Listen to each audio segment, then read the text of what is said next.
It's amazing to see what inspires creativity in the mind. Sometime between 1992 and 1994, Naoto Oshima and Yuij Naka aimed to create a game based around flight, as the duo were inspired by their air travels in various parts of the world. Oshima would create the character we know today as NiGHTS, and on this day, 28 years ago, NiGHTS Into Dreams was first released in Japan. The game has received tons of praise throughout the years, and I've been a fan of NiGHTS most of my life through osmosis as a Sonic fan. I've always liked NiGHTS' design.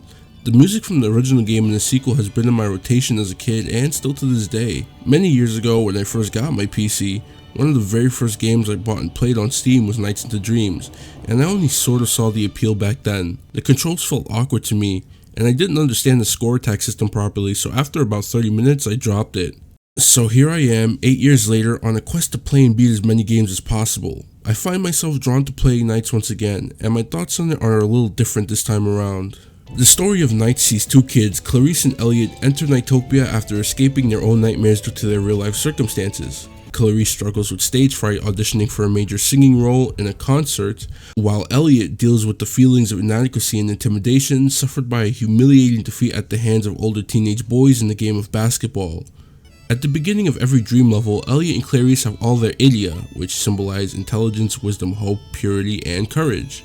The idia are stolen by Wiseman's minions except for the idia of courage, which is used to free NiGHTS from the Idia Palace. With NiGHTS' help, the two teens recover their idia and fight the Nightmare boss at the end of each stage, which symbolizes their fears. They eventually run into the Wise Man, defeating him and nullifying the power of the Nightmare world, as well as restoring Elliot and Clarice's belief in themselves, which led to them accomplishing their goals and sharing a nice moment at the end of the game. It's a rather simple story about young people losing their courage and finding it again, but in classic Sonic Team fashion, they managed to interject their own brand of storytelling by having it mostly expressed through gameplay aside from a few cutscenes we get at the start and the end. With it being done this way, some of the stuff I talked about isn't so readily obvious to the player unless you're paying more attention to how things are playing out. The full lore is something you'd have to get from further reading. It's like how the original Sonic manuals included a set the stage to introduce the story and drop some more that they later built upon. The NiGHTS storybook is a good place to start, or visiting the NiGHTS Into Dreams fan site.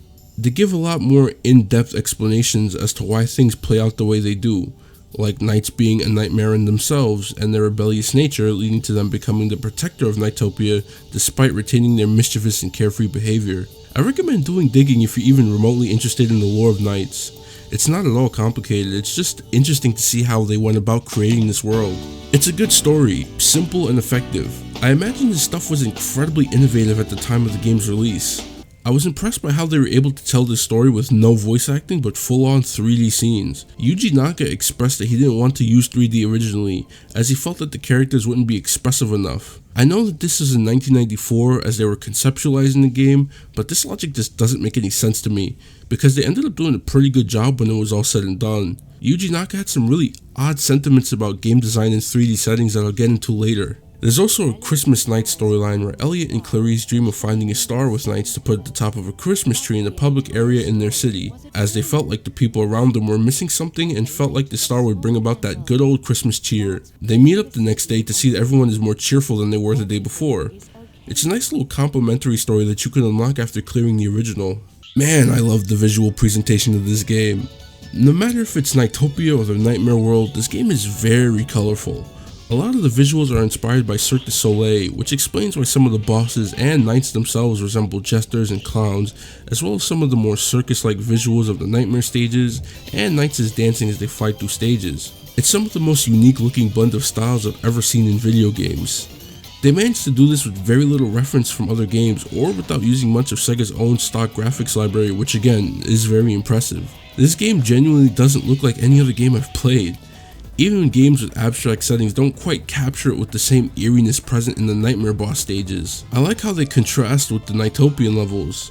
The NiGHTopian levels usually stick to a theme and use aesthetics fitting the stage theme in interesting ways that really captures the dreamlike vibe, while the Nightmare stages are, as I said, eerie in feeling. I know that for some of these levels, they're meant to look like you're in an expansive space, but really all of them feel like you're in a bubble, and the only way to escape the bubble is to fight the thing that's perceived as frightening. It really adds to the face your fears thing that they were going for. The Wise Man boss gave me an uneasy feeling the most. Something about fighting an evil god in a series of abstract looking backgrounds along with the haunting music had me fucked up, I can't lie. Speaking of music, it's godly. The Nights into Dreams soundtrack has been in heavy rotation for me dating way back to like 2010 when I got my first phone. Anybody remember BMP3, Skull MP3, and MP3 Juices, or are y'all too young to have this conversation? Anyway, like its visuals, the music stylings of Nights varies. Tomoko Sasaki, Naofumi Hataya, and Fumi Kumatani came together to create a soundtrack blending elements of rock, hip-hop, funk, jazz, EDM, and orchestral stage music together masterfully. I'm familiar with Naofumi and Fumi through their own work on the Sonic games and a few tracks that I've heard from Burning Rangers. Tomoko herself only seems to have other credits as a composer for the Rise Star game, and she's the voice of Chao, which I didn't know until this very moment as I'm typing this out and looking at her credits. Some of my favorite tracks from this game, such as Paternal Horn, She Had Long Ears, Suburban Museum, and the iconic Message from Nightopia, are all composed by Tomoko, so shout out to her, she rules. There are tons of tracks I love in this game, but honestly, if I sat here and named them all, I'd probably end up listing the majority of all the music. Seek out this incredible soundtrack. This is some of the most ear-pleasing stuff I've ever heard. I can easily say this is one of the best soundtracks in gaming, and some of the best music I've had the pleasure of hearing point blank period. The gameplay is what brings it all together for Nights. As I said before, Clarice and Elliot start with all their Idia being taken except for the red Idia of Courage. They use this to free Nights from the Idia Palace, taking the players into the core gameplay experience. You can roam around the area on foot before freeing Nights, but doing so spawns a clock that acts as a timer. If you don't reach Nights in time, it's night over, so there's no point in exploring the levels as the humans. Both characters get 3 unique levels and 3 unique bosses while sharing the final.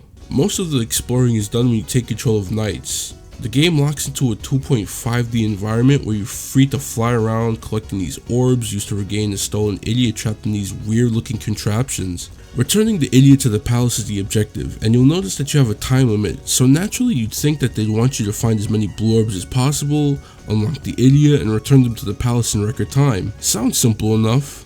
Too bad you're wrong though, huh? This game is not about returning the Idia to the palace as quickly as possible. This isn't a time attack game, it's a score attack game. They want you to do as many paraloops and chain together as many links as possible across each lap within the allotted time limit. You get links based on how many loops you go through and how many of these star chips and orbs you get in quick fashion. The links drop when you don't collect anything within a very tight window of time, so speed is encouraged. You can also pass through these special loops that grant you extra points for dancing around and doing paraloops. You can initiate a dance mid-flight with Nights by tapping the left shoulder or left trigger buttons. Sometimes pressing the right shoulder button also initiates a dance or trick from Nights, but only on occasion. The left shoulder button is the main button for dancing, so have fun with that. The A button allows Nights to do a drill dash, which is their main form of attack. You use this mainly for bosses, since practically all of them are defeated by the drill dash except for one, Puffy.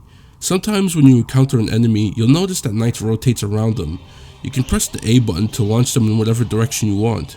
The actual fight gameplay is simple enough. You might get tripped up on some obstacles though, as turning can be awkward in large arcs, and Nights' base speed is a little slow, but other than that it feels great to play. Every time you bring an Idia back to the palace, you're set on a new path within the level and can't return to the one you were just on, so make sure you do as much as possible on each lap before beginning the new path. You receive a rank from A to F based on your score for every lap. Getting a high rank is kinda hard on some of these levels. Elliot's Splash Garden in particular was beating my ass with the score requirements, but this is where the arcade-like replay value comes in.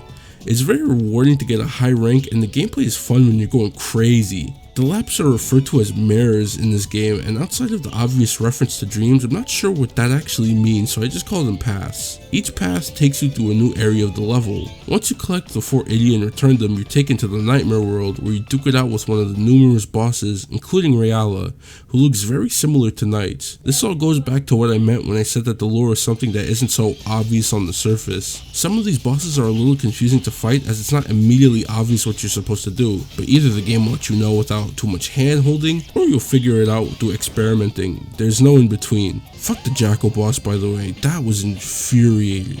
Yuij Naka made the decision to have the fight be on this 2.5D plane because exploring all of this in 3D would have been too confusing for players, and I have to agree. There's a lot going on in these levels. It wouldn't be impossible for someone to figure out what to do here, but then you also gotta factor in how the camera would work in the tight spaces that make up many of these levels. Sonic Team isn't exactly known for having a decent camera in their early 3D Sonic outings, so I thought it would have been any better for an even earlier game such as NiGHTS. That's like the only good idea Yuij had, because some of his other thoughts about 3D are so confusing to read back on. One interview I found has Yuij trying to explain why they originally preferred the 2D side-scrolling type game more akin to Sonic when they originally started developing the game. In response to a question about this resistance, he says, and I shit you not, because the TV is a flat two-dimensional screen, we reasoned, you can't really get a sense of depth and perspective in it that a 3D game would require. What does this even mean, bro? To be fair to Naka, in this very same answer he talks about seeing 3D games before, but they were shooters, so I guess that's why he had that mentality about 3D, but like, what shooters did he see? Games like Space Harrier perfectly show off depth on the screen. The SNES had technology developed to mimic 3D visuals in a 2D environment. Hell, in Sonic 3, a game he worked on, there are multiple instances where you can clearly see depth conveyed in the 2D game. They created blue spheres and the half-pipe stages from Sonic 2. Am I going crazy? Does anybody see what Yuij meant here? He eventually agreed to do it when a fellow co-worker of the game convinced him to, and to their credit, Sonic Team made a great 3D game here, but the resistance to do it when you've mimicked it before was really confusing to read about. I want to say that he felt like this because this was during the advent of true 3D games, but still, the whole perspective thing just doesn't make sense to me. The thought processes of Naoto and Yuij are both equally interesting, so I'll leave links in the description for anyone curious to read the interviews. This game has a decent amount of extra content in it, Christmas Nights being the most prominent one. It features Clarice's first level but with a snow theme, along with a great rendition of Jingle Bells. The Dragon Boss is even Christmas themed as well as its music. I really enjoyed this little mode. It acts like a fun little story expansion that I appreciate that they even bothered to make. Other extras include being able to play as Riala on April Fools and playing as Sonic and defeating an Eggman themed boss. The origins of the A-Life system that Sonic Team would later use in depth to create the Chow in the Sonic Adventure games is first seen here with NiGHTS. In every level there are these little Nightopian creatures that you can observe. Eggs are also present in each level, and interacting with them hatches the egg, creating a new Nightopian. Having a Nightopian and an enemy Nightmarian interact will lead to them creating a Meepian offspring, and I'm honestly surprised that there's some depth to the system already present outside of hatching them and looking at them being cute. Paralooping Nightopians pisses them off apparently, which explains why so many of them are mad at me. You can track this from one of the menu options outside of the levels. There's even an option to play the game with the original graphics enabled. So much thought went into this game. I'm playing the Steam version, which includes updated graphics, but even without this version, the original Sega Saturn version is packed with things to do and little details that really show how much thought and time went into developing this game. Wait, what do you mean the development time was only 6 months? Okay, a lot of time went into conceptualizing all of these things before the actual programming started. 6 months of development time is crazy. Yo, the original Sonic Team were doing great things with little time back then. Sega had these people in a blender. Regardless, Nights into Dreams is an interesting game in the sense that I haven't played anything like it for as long as I've had a controller in my hand. It's a unique experience from a gameplay and visual presentation standpoint. The controls were made in such a way that they had to make a controller with a joystick just to play this game specifically. It also inspired a lot of design choices we see in the later Sonic games like the score ranking system and the Chow stuff. This game is a lot of fun to play. It's one of those games where you can just sit down and play to your heart's content. It's the definition of pick up and play.